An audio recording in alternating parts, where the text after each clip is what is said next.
Assalamu alaikum wa rahmatullahi wa barakatuh. Que la paix soit sur vous, ainsi que la miséricorde et la bénédiction.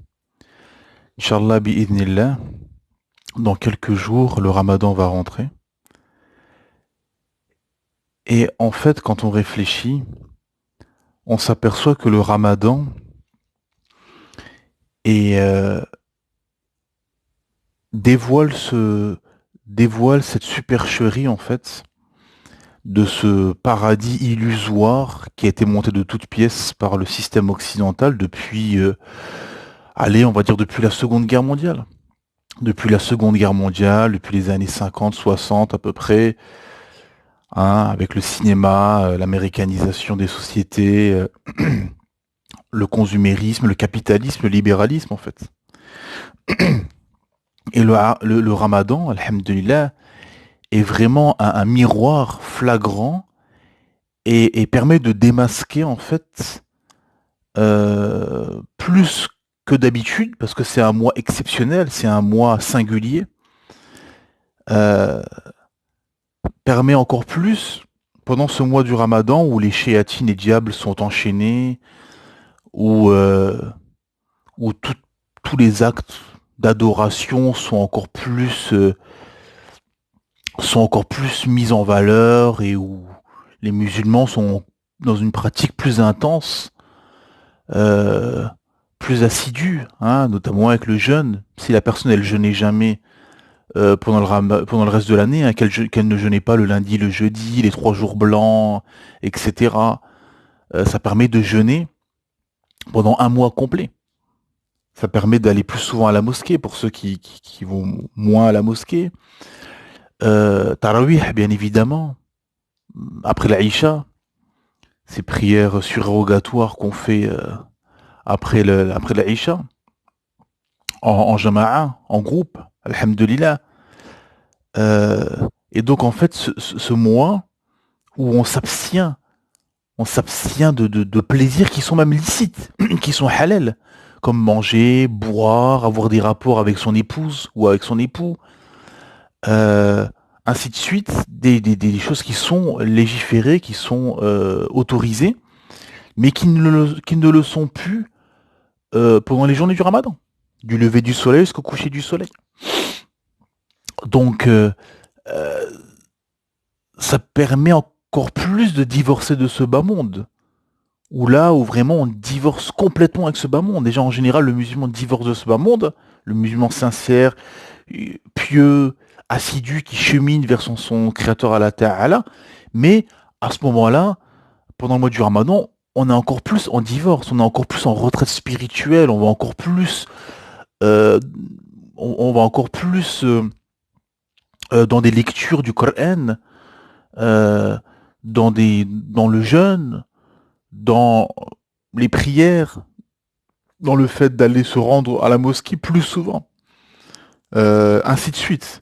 Donc ça permet encore plus de divorcer de ce bas monde et le ramadan démasque encore plus l'illusion de ce paradis terrestre vendu par ce système où tous les jours, où regardez par exemple, et pour ceux qui écoutent la radio, c'est vrai que c'est assez quand même, c'est assez c'est- ça saute aux oreilles en fait et ça marque ça marque encore plus qu'à l'époque quand il y a des pubs sur les vous savez sur les jeux d'argent, sur les paris sportifs, etc. Donc on vous vend ça. Oui, pariez, etc. Vous pouvez gagner, miser petit pour gagner gros, ainsi de suite, etc. Miser, parier, il y a un super jackpot de plusieurs millions d'euros ce vendredi, etc., etc. Bon, on vend ça, etc.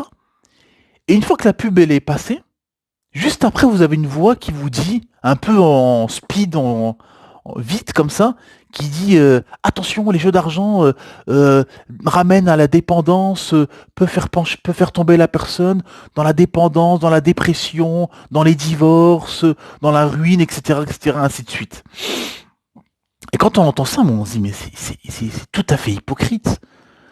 En fait, vous excitez les gens, vous soufflez sur les braises, vous poussez les gens à parier, à jouer, hein, vous chauffez les gens, pariez, vous pouvez gagner, il y a un jackpot de plusieurs millions d'euros, etc. En gros, vous vendez vous vendez aux gens un paradis illusoire de leur faire croire qu'en grattant quelques cases, en jouant au loto, je ne sais quoi, des paris sportifs, etc., qui peuvent justement passer d'une vie de prolétaire, de travailleur, d'ouvrier, etc., d'une vie quelconque, à une vie de millionnaire ou de multimillionnaire en quelques heures, en quelques jours. Mais derrière, ils disent, mais attention, par contre, il y a des effets secondaires, ça peut mener à la dépendance, à la dépression, ça peut aller jusqu'au suicide, l'éclatement de la famille, vous pouvez vous retrouver dans une situation de divorce, etc., etc. Bon, on vend ça, on vend un rêve, mais en même temps, on dit voilà l'effet secondaire. Bon, et on fait ça avec tous les sujets, hein. C'est le crédit pareil, oui, devenez propriétaire, etc., etc. Mais l'effet secondaire avec riba, bien évidemment, on sait que c'est un malheur, parce qu'Allah Ta'ala a interdit ce péché, a interdit cette chose qui est le seul péché où Allah Ta'ala déclare la guerre. Allah Ta'ala, tu déclares la colère d'Allah Ta'ala, la malédiction d'Allah Ta'ala, et tu déclares la guerre en faisant un crédit riba avec intérêt usuraire. Hein. Parce que le crédit en islam est licite, mais s'il n'y a pas d'intérêt, c'est l'intérêt qui est haram. Et c'est le seul péché où Allah Ta'ala déclare la guerre à la personne.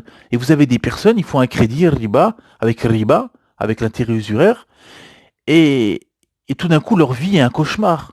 Des problèmes, etc., etc., etc. Et ils cherchent pourquoi, etc. Mais cherche pas. Si ta vie devient un champ de bataille et devient un malheur, c'est parce que quelques années avant, tu avais fait un crédit. Et tu le sais très bien.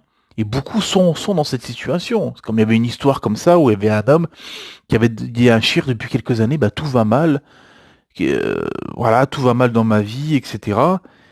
Et le shir a commencé à chercher, il a demandé bah, qu'est-ce que tu as fait, quelle est ta vie, etc. Là, est-ce qu'il y a eu des changements dans ta vie, est-ce que tu as changé des choses? Et à un moment donné, l'homme a dit oui, le jour où j'ai acheté ma maison avec crédit riba, à ce moment-là, ben, tout s'est effondré dans ma vie. Et le shir lui a dit ben, rembourse ce que tu dois rembourser, quitte cette maison, maudite, parce que t'es dans dans un endroit qui a été acheté avec du haram, rembourse ça, etc. Et Inch'Allah, bi'idhnillah, fais un repentir sincère, fais tauba, et Inch'Allah, bi'idhnillah, ça va s'arranger. Et c'est ce qui s'est passé. Cet homme s'est repenti, alhamdulillah, il a arrêté avec ce crédit, et sa vie s'est arrangée, alhamdulillah, bi'idhnillah, grâce à Allah subhanahu wa ta'ala. Et, et donc le crédit, pareil, les gens, malheur. L'alcool qui détruit des familles, qui détruit des vies, la drogue. On va dire oui, mais en France, par exemple, c'est interdit la drogue. Oui, officiellement, mais officieusement, c'est pas interdit. Ils laissent rentrer les drogues.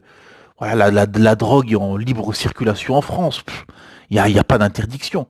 C'est officiellement pour se donner bonne morale, pour se donner bonne conduite, pour montrer une image policée, etc., un vernis. Mais, mais derrière, on laisse les trafics, etc., ou même des politiciens qui sont mouillés dans des histoires de trafic, de banditisme, etc., quoi. Donc, on fait semblant. L'alcool, donc, la télé, la télévision, le cinéma, pendant des années, et encore aujourd'hui, qui vend une vie illusoire, en fait. On excite les gens. Il y a même cette anecdote où ce fameux film Scarface, le fameux film Scarface qui a fait grand bruit, qui avait cartonné aux États-Unis à l'époque, beaucoup de sociologues ont vu que le taux de criminalité a explosé après ce film, hein, qui a montré, voilà, qui a montré un peu l'envers du décor du trafic de cocaïne aux États-Unis et beaucoup de Cubains qui venaient aux États-Unis pour se lancer dans ce trafic et le rêve américain pour pouvoir devenir riche via le trafic de drogue, etc. Et le taux de criminalité a explosé. Et donc on vend cette vie On vend d'un côté une vie, parce que via les films, faut le savoir, ça, hein, via la télévision, le cinéma, les séries, etc. On vend d'un côté aux filles. Voilà. On fait croire aux filles, voilà, soit une chanteuse, une danseuse étoile, une actrice, etc., etc. Une perverse, quoi, en gros. Vends ton corps, etc. et tout pour devenir, pour être, pour avoir la notoriété, être riche, etc., etc. Donc on a excité plein de gamines, on a poussé des gamines à vouloir à prendre comme modèle des chanteuses, des actrices, etc., etc. Mais bien évidemment sans expliquer et sans montrer l'envers du décor, hein, ou entre guillemets cette fameuse expression qu'on dit souvent, passer sous le bureau, passer sous la table, etc. Hein, pour se faire connaître, etc.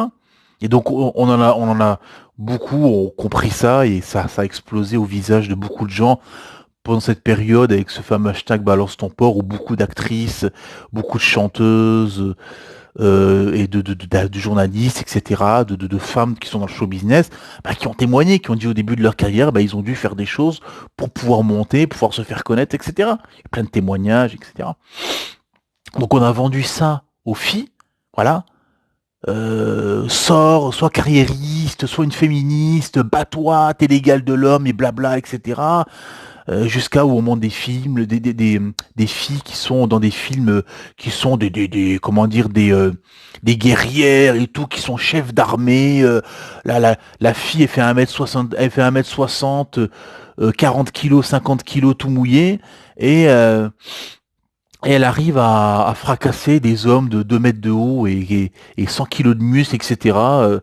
Donc on a vendu ça à plein de gamines qui ont grandi avec ce fantasme de la femme actrice, chanteuse, qui s'assume féministe, etc., etc.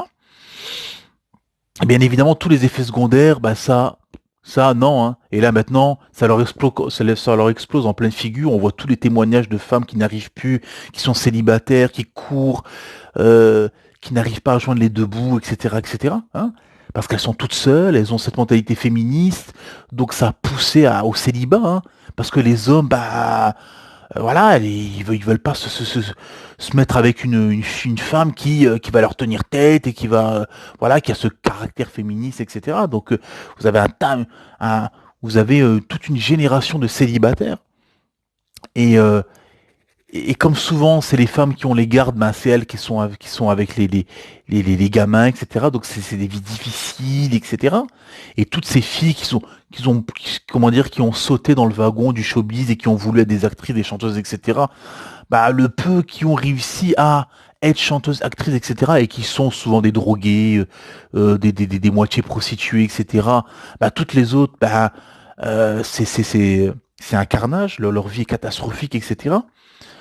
Et d'un autre côté, on a vendu à l'homme bah, cette vie de mauvais garçon, de bad boy, de trafiquant de drogue, voilà, soit un dur, soit quelqu'un qui va, comment dire, qui est mauvais, qui est dans le haram, qui est un trafiquant, qui est un mafieux, hein, tous ces films mafieux, trafiquants, de mafia, de truands, etc., qu'on a vendu aux hommes, hein, cette image de bad boy, notamment relayée avec les rappeurs, etc., les séries, etc., etc. Donc en fait, on a vendu deux modèles. Hein. D'un côté, la fille qui se prostitue à moitié, qui vend son corps, qui est prête à tout pour la notoriété, la richesse, quitte à se faire violer, à passer sous le bureau comme on dit, etc., à vendre sa dignité et son honneur. Et d'un autre côté, l'homme qui doit être un bad boy, un mauvais garçon, un truand, un voyou, un mafieux, un trafiquant, etc.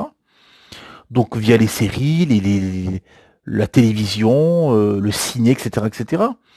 Plus toute cette illusion hein, via les casinos, l'alcool, les jeux d'argent, ou par exemple une ville comme Las Vegas est un exemple magistral de toute cette farce et toute cette illusion d'optique finalement, cette illusion, ce paradis illusoire, ce paradis perdu dans ce bas monde en fait, qui n'en est pas.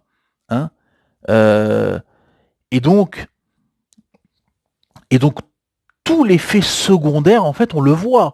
Que ce soit par rapport à l'alcool, que ce soit par rapport au jeu d'argent, que ce soit par rapport à... Et ils le disent même, hein, ils vous le disent, hein, quand il y a des pubs sur l'alcool, Bah c'est pareil, hein, c'est pareil. Les pubs sur l'alcool, on vous dit ouais, ce vin, cette bière, etc., etc. Mais derrière, on vous met des petits messages. Attention, l'alcool euh, peut vous faire tomber dans la dépendance, dans la dépression, dans le suicide, dans le divorce, etc., etc. Mais pourquoi tu le vends? Et c'est pareil pour les jeux d'argent, comme j'ai dit. Oui, paris sportif, etc. et tout, on chauffe les gens et tout, et tout. Et après, derrière, on vous met une voix en vous disant, attention, cela mène à la dépression, euh, cela mène à la dépendance, au divorce, à la dépression, au suicide, etc. Mais pourquoi tu le vends? Pourquoi tu vends ça? C'est ça qui est fou, en fait. C'est-à-dire que c'est pourquoi tu sais pertinemment que c'est mauvais. Et tout ça, l'alcool, la drogue, les jeux d'argent, les séries, le cinéma où on endoctrine, où on fait croire aux gens, etc. Des choses où on donne l'illusion d'une vie où on excite les gens finalement partout. Et les gens savent pertinemment que ça détruit le psychisme, toutes ces choses-là. La drogue, l'alcool, les jeux d'argent, etc., la mixité, la prostitution, etc., etc., ça détruit le psychisme, ça détruit l'âme, ça pervertit les mœurs, ça pervertit l'esprit, ça rend, ça rend débile en fait, parce que la personne elle se réveille le matin, elle pense qu'à ça, qu'à consommer, qu'à se droguer, qu'à courir derrière la richesse, etc., qu'à jouer au paris sportif, à boire, à fumer, à regarder du foot, à aller consommer des prostituées, etc. Donc ça rend débile, ça rend pervers, ça détruit le psychisme, ça détruit l'âme de la personne, ça détruit la fitra.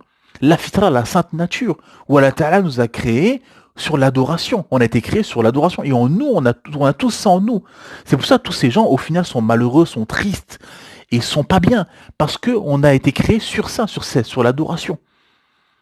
Et c'est pour ça que quand la personne, elle prie, elle croit en Allah Ta'ala, elle jeûne, elle se couvre, la fille met le hijab, reste à la maison, obéit à son mari, écoute son mari, euh, tu pries, tu jeûnes, tu lis le Coran, tu fais le bien, tu donnes aux pauvres, tu fais l'aumône, etc. Ah ben, tu te sens bien. Tu te sens en paix avec toi-même. T'es bien. Alhamdoulilah. Mais à l'inverse, quand t'es dans tout ça, t'as souvi tes passions, tes plaisirs, tes pulsions, mais t'es pas bien au fond de toi. T'es nafs al-lawama. Comme Allah Ta'ala dit dans Surat Al-Qayyamah, nafs al-lawama, l'âme qui se lamente. Qui se lamentent. Et en fait, ce sont des âmes qui se lamentent perpétuellement et qui ne sont pas bien. Ils sont malheureux.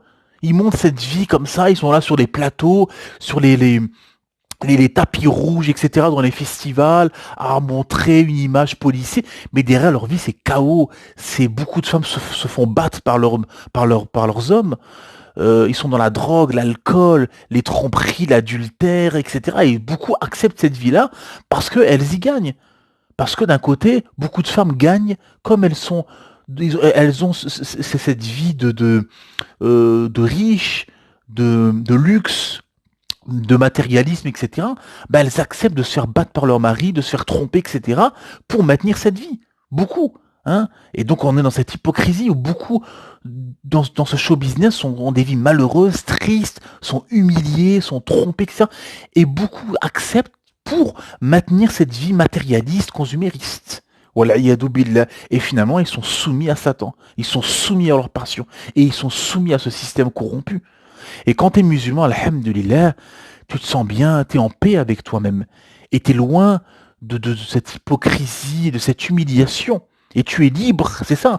Et ce système, en fait, fait l'inverse.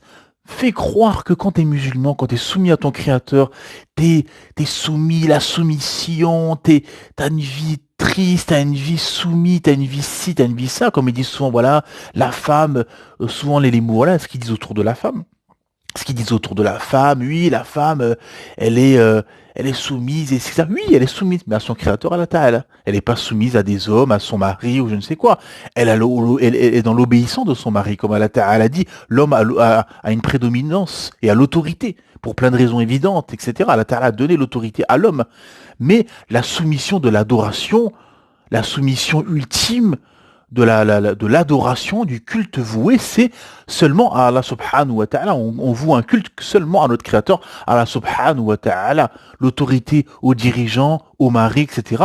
C'est une autorité qui ne relève pas de l'adoration. L'adoration, c'est seulement pour Allah ta'ala. Mais quand tu obéis au gouverneur ou quand tu obéis à ton mari, c'est via l'adoration du Créateur Allah Ta'ala. C'est une adoration vouée à Allah subhanahu wa ta'ala car tu obéis à ses versets et à la parole de son messager sallallahu alayhi wa sallam, paix et bénédiction. Et donc, alhamdulillah, tu te sens bien, tu te sens libre. Et contrairement à ce que veut vendre ce système, c'est le contraire. C'est quand tu cours vers ce système, parce que, à première vue, n'importe quel être humain, quand on lui montre le système islamique, l'islam, la religion d'Allah subhanahu wa ta'ala, et le système de ce bas monde, le système de Shaitan, le système, ce paradis illusoire, ah ben les gens, l'être humain avec son ignorance, il se dit, oui, là, je serai libre, et là, moins, ou non. Alors qu'en fait, c'est le contraire. C'est ça la subtilité. Et l'épreuve, finalement, c'est le contraire. C'est que quand tu vas vers ce système athée, consumériste, capitalisme, ce paradis illusoire, une fois que tu rentres dedans, ah ben c'est là que tu es dans la soumission. Regardez tous ces gens qui travaillent du matin au soir, qui font le crédit, etc. Ils sont soumis. Ils sont là toute la journée. Ils courent dans les métros. Ils sont 1 heure, 2 heures, 3 heures le matin dans les métros et c'est rebelote pareil le soir pour aller gagner 1006, 1007, 1008, 1009 avec ce salaire payer payer leur crédit voiture, leur crédit auto, les frais, les factures, etc., etc. À la fin, il reste presque rien. Et tous les mois, c'est pareil, rebelote. Et ils sont soumis finalement à ce système et dans cette religion du travail, dans la religion du travail. Et ils sont là à courir du matin au soir. Et tous les gens du showbiz, comme je l'ai dit, et tous les gens qui sont dans ce système, au final deviennent des esclaves du système. Et ils sont à courir du matin au soir. Et les gens se réveillent et les gens comprennent. C'est ça aussi les revendications qu'il y a derrière les grèves et les manifestations. Et pourquoi les gens sont à bout et manifestent et cassent tout, etc. C'est pas seulement les 2 ans, les 2 ans de plus en retraite. Comme je l'ai expliqué dans l'audio précédemment, bien évidemment, derrière, il y a le côté spirituel, malheureux, la question existentielle, etc. Mais il y a aussi le fait qu'ils en ont marre d'être soumis à ce système. Et en fait, ils se disent, mais je vais devoir encore être soumis encore 2 ans de plus, ou 3 ou 4, à courir le matin dans les bouchons, dans le métro, dans les transports, etc. Et être au boulot et accepter l'humiliation et qu'on me gronde et qu'on me donne des ordres, etc. Face à des petits dictateurs ou des petits dictateurs femmes, des petits chefs, etc. qui sont là derrière à oppresser, à mettre la pression à leurs ouvriers, etc. Hein. Donc les gens ils se disent non, je veux pas. Je veux pas signer pour ça. Et en contrepartie, en islam, à première vue, la personne se dit il y a ci, il y a ça, mais une fois que la personne rentre, alhamdulillah, elle se sent libre, elle est libérée. Elle est libérée. Parce que c'est Shaitan qui fait ce boulot. Et quand la personne, elle chemine ou elle veut se convertir à l'islam, etc., et beaucoup le disent, ben, ils sont, comment dire, dans le doute, dans je pourrais plus faire ci, je pourrais plus faire ça, ils se mettent des barrières et tout, il y a les contraintes, il y a ça. Et une fois que la personne, elle embrasse, elle shahad, c'est un soulagement, tout s'effondre. Toutes ces choubouettes, ces ambiguïtés, toutes ces insufflations sataniques, pardon, ces wassawas, eh ben, ils s'effondrent en fait. Et alhamdulillah, la personne, elle s'aperçoit qu'elle est libre en fait, qu'elle est libre. Et quand tu es musulman, c'est la réalité. Tu es libre intellectuellement, tu es libre spirituellement, tu es en paix avec toi-même. Et Allah subhanahu wa ta'ala descend dans ton qalb, as-sakina. Allah ta'ala descend dans ton cœur, la sérénité. Alhamdulillah. Et en fait, le ramadan, il dévoile encore plus qu'en général cette illusion, ce paradis illusoire vendu par ce système où finalement on vend tout un tas de choses, que ce soit la drogue, l'alcool, les jeux d'argent, le foot, le sport, le cinéma, la télé, les séries, la politique, les réseaux sociaux, ça. Tout ce système en fait est qu'une illusion d'optique en fait, et en te frottant les yeux avec le Coran et la Sunna, tu verras la réalité de ce bas monde, comme comme Hassan al-Basri rahimahullah qui a dit cette phrase magnifique, qui a dit la mort a dévoilé ce bas monde, la mort, effectivement, a dévoilé ce bas monde. Et en fait, tout, tout ce que vous pouvez voir, toutes ces choses, toute cette attraction, ce folklore qu'il y a, en fait, finalement, derrière, c'est que ruine, détresse, dépression, suicide, malheur. Et regardez, les pays, vous pouvez faire ça, c'est un truc que n'importe qui peut faire. Vous allez, vous tapez sur Internet les taux de dépression et suicide les plus élevés au monde, les pays qui ont le plus de dépression, de suicide. Les premiers pays, les 20, 30, 40, 50 premiers pays, c'est que des pays athées, consuméristes, et souvent développés. Vous allez voir qu'il y a beaucoup de pays du Nord, beaucoup de pays occidentaux, euh, beaucoup de pays voilà, qui ont suivi, ou qui ne sont pas occidentaux, mais qui ont suivi le modèle occidental, etc., consumériste, etc. Et la plupart sont des pays athées. Et les pays où il y a le moins de dépression, moins de suicides, vous allez tout en bas du classement. Alhamdulillah, la plupart, c'est des pays musulmans. La plupart, ce sont des pays musulmans. Alhamdulillah. Et au final, pourquoi tout ça? C'est pour occuper. C'est pour occuper les gens jour et nuit, en fait. Le système a trouvé plusieurs moyens d'occuper les gens jour et nuit. Les bars où les gens vont aller, les bars PMU, boire de l'alcool, jouer, faire leur tiercé, etc. Les prostituer pour pouvoir assouvir leurs désirs sexuels à tout moment. Les sports et notamment le foot pour à chaque fois occuper une Coupe du Monde par-ci, 1 euro par-là, la Ligue des Champions, etc., etc. Toutes choses pour à chaque fois les championnats nationaux, etc. Pour occuper les autres sports, etc. Plus ils rajoutent les paris sportifs, la télé bien évidemment, les séries. Les séries, c'est un moyen de maintenir les gens. De maintenir les gens en laisse, tiens, la série, la nouvelle saison, et ci, et ça, le dernier épisode, c'est l'avant-dernier épisode, et la nouvelle saison, etc. Le cinéma, pareil, avec les films, ainsi de suite. C'est pour maintenir sous perfusion les gens, pour les empêcher justement, et pour les dissuader et les empêcher de cheminer vers leur créateur Allah subhanahu wa ta'ala. Au final, tout ça, c'est que de l'occupation qui ne sert à rien, qui est futile et qui justement est un moyen pour ces shéatines, ces élites satanisées, d'occuper les gens et de les détourner de la vérité, qui est pourquoi on a été créé. Le but de notre création, c'est d'adorer notre créateur Allah Ta'ala, lui vouer un culte exclusif, le tawhid. Et pourquoi? Pour obtenir le paradis éternel derrière. C'est un paradis qu'Allah Ta'ala a promis et que chaque humain, il a sa place réservée au paradis. Chaque être humain qui sort du ventre de sa mère, il a une place qui lui est réservée au paradis. C'est pour ça que le prophète sallam a dit, tout le monde ira au paradis sauf celui qui refuse le paradis. Sahaba radiallahu anhu ont dit, logiquement, ils ont dit, mais qui, Rasulullah, qui va refuser d'aller au paradis?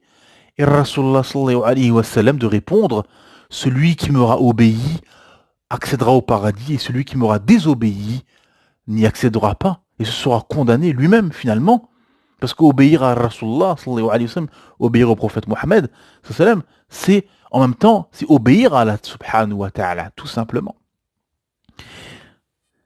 Et finalement, tout ce système corrompu, bâti sur du vent, en fait, est en train de leur exploser en pleine figure. On le voit avec les banques qui sont en train de faire faillite, le système boursier qui est en train de s'effondrer petit à petit, euh, les gens qui s'aperçoivent qu'il n'y a pas de démocratie, qu'on les a eus, que la démocratie est tout simplement une farce. On le voit là avec le gouvernement français qui a fait passer cette loi de retraite en force avec le 49-3, où finalement le système démocratique s'est présélectionné 12 candidats. L'entonnoir fera que le candidat du système gagnera face à l'épouvantail au second tour, et le système appliquera ses lois, tout simplement. Et si ça, malgré tout ça, ça ne marche toujours pas, on fait passer en force avec un 49-3, tout simplement. C'est un système qui est bâti sur le mensonge, en fait. On est dans un système du mensonge, de l'usure, de l'ostentation, de la perversion et de la corruption des mœurs et finalement de toute la population. Et c'est pour ça que je vais finir avec un exemple qui, j'espère, sera pertinent et, euh, et sera profitable. Imaginez-vous, et c'est un peu ça le mois du Ramadan, parce que beaucoup malheureusement, beaucoup de musulmans ne profitent pas du mois du Ramadan pour abandonner leurs manquements, leurs péchés ou le fait de ne pas profiter du temps libre pour cheminer, pour adorer Allah Ta'ala, pour lire des livres, pour comment dire, faire des adorations, etc.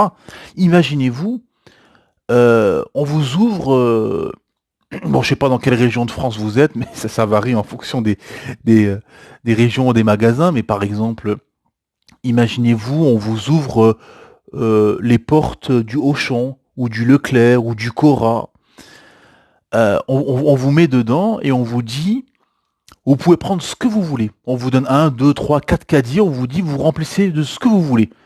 Il y a le rayon high-tech, il y a les écrans, voilà, il y a des vélos, il y a de la nourriture, il y a des livres, voilà.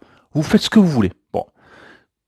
Mais, au niveau du temps, on vous dit, on ne sait pas combien de temps.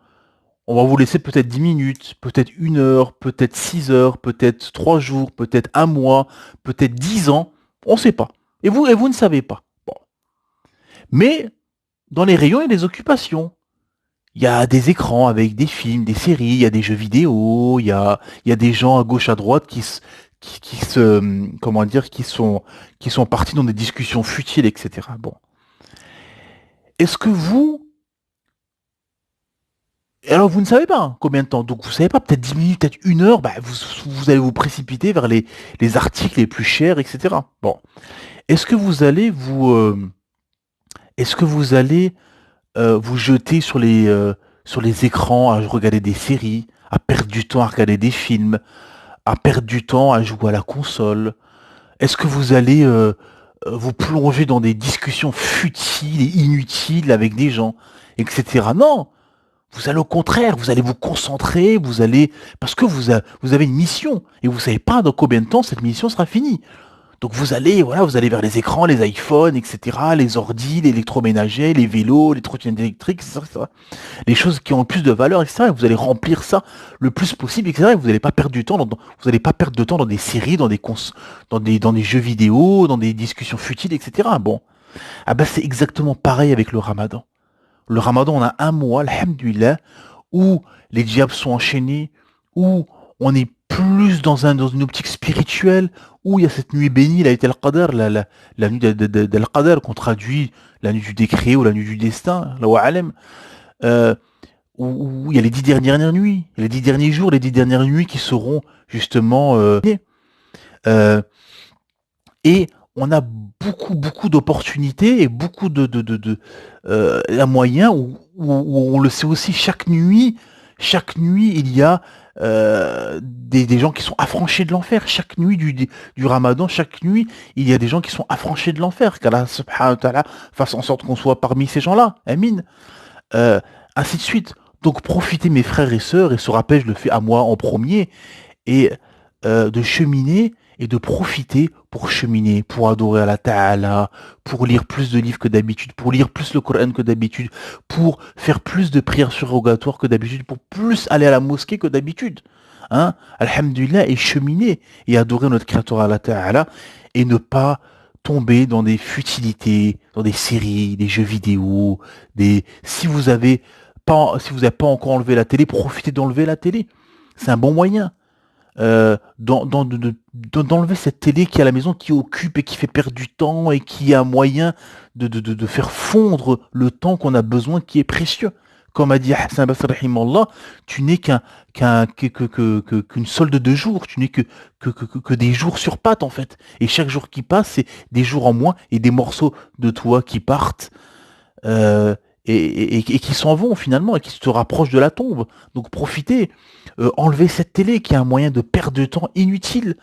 Faites un coin, profitez si vous avez de la place en fonction de votre moyen, de l'appartement, de la maison dans laquelle vous êtes, de faire un coin spirituel, bibliothèque, de prière pour vous mettre en condition, etc., ainsi de suite.